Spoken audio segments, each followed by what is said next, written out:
రాష్ట్రంలో అవినీతి విలయతాండం చేస్తుందని పీఆర్ఎస్ వర్కింగ్ ప్రెసిడెంట్ కేటీఆర్ విమర్శించారు.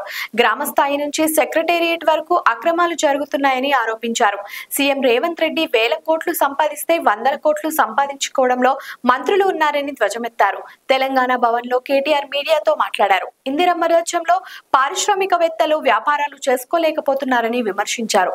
కోట్లాడి తెచ్చుకున్న తెలంగాణను కొల్లగొట్టే ప్రయత్నం చేస్తున్నారని విమర్శించారు.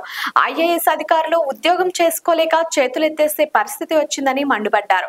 ఇది ఇందిరమ్మ రాజ్యం కాదని మాఫియా రాజ్యం అని చెప్పారు. శామ్ రిజ్వీ, సయ్యద్ అలీ ముర్తుజా రిజ్వీ గారు, ఆయన ఒక సిన్సియర్ అధికారి. ఏ ప్రభుత్వంలో పనిచేసినా చక్కగా పనిచేసిన అధికారి. ఇంకా నాకు తెలిసి దాదాపు 10 ఏళ్ల సర్వీస్ ఉంది ఆయనకి. అడిషనల్ సెక్రటరీగా మొన్ననే అయినారు. అంతా బాగుంటే ఈ దౌర్జన్యాలు, దుర్మార్గులు ఇట్లాంటి వాళ్ళు లేకపోతే ప్రభుత్వాన్ని నడిపే వాళ్ళకి సోయి ఉంటే బహుశా క్యాబినెట్ సెక్రటరీ స్థాయిలో, అంటే భారతదేశంలోనే అత్యున్నత స్థాయి ఒక ఐఏఎస్ అధికారికి క్యాబినెట్ సెక్రటరీ, ఆ స్థాయికి పోయే అవకాశం ఉన్న అధికారి సయ్యద్ అలీ ముర్తుజా రిజ్వీ. అట్లాంటి రిజ్వీ గారు ఒక నిజాయితీపరుడైన అధికారిగా ఆయనకు పేరుంది.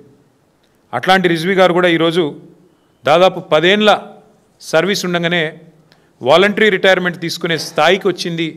దౌర్జన్యాలు, దుర్మార్గాలు, అరాచకాలు అంటే ఎంత దరిద్రంగా ఈ ప్రభుత్వం నడుస్తున్నదో, ఎంత నికృష్టంగా ఈ ప్రభుత్వంలోని మంత్రులు, ముఖ్యమంత్రి యొక్క వైఖరి ఉందో దాన్ని బట్టే చెప్పొచ్చు.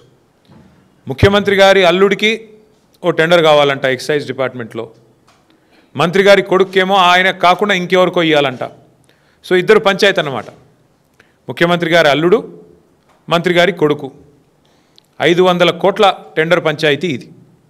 ఈ టెండర్ పంచాయతీలో మధ్యలో నలిగిపోయిన రిజ్వీ గారు ఇవాళ 10 సంవత్సరాల తన సర్వీస్ను వదులుకొని నాకు వద్దు ఈ దౌర్భాగ్యపు ప్రభుత్వం, ఈ దౌర్భాగ్య పరిస్థితి అని చెప్పి రాజీనామా చేసి వారు వాలంటరీ రిటైర్మెంట్ పెట్టుకొని తప్పుకునే పరిస్థితి వచ్చింది.